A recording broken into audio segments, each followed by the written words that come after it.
ए देवरू लहंगा में रंगवा। Anushka music recording studio झंडरी Chowk.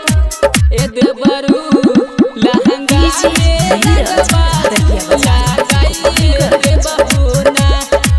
Singing by विनय राजा बिहार। देखे पीछे कारी भौजी काहे लुकालू, लोहरा देवर से काहे न छुआलू, काहे न छुआलू, काहे न छुआलू। देखे पीछे कारी भौजी काहे लुकालू, लोहरा देवर से काहे न छुआलू।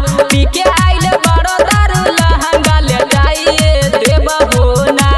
ए देवरू ए देवरू लहंगा में रंगवा तू लगाइए देवबोना। ए देवरू लहंगा में रंगवा तू लगाइए देवबोना।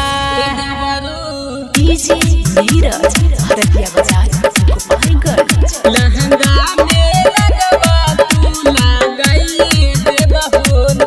मिक्स बाय विनय राजा बिहार।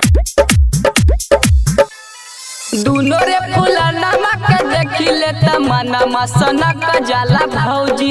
एक बेर देवर के दे देना जियारा करेला थोड़ी थोड़ी, जियारा करेला थोड़ी थोड़ी, करेला थोड़ी। दूनो रे फूला नमक देखिले तमनमा सनक जाला भौजी।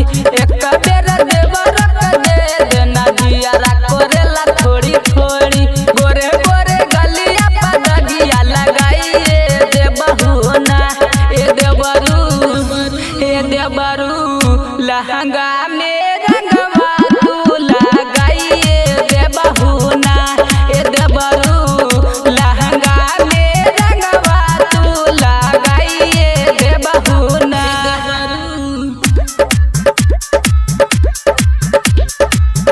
लहंगा में रंगवा डीजे नीरज हरदिया बाजार गोपालगंज।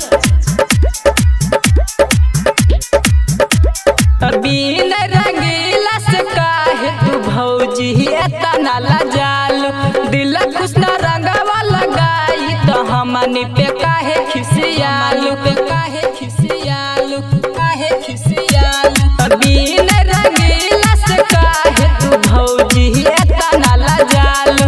दिल खुश न रंगवा लगाई तो हमनी पे काहे खिसियालू।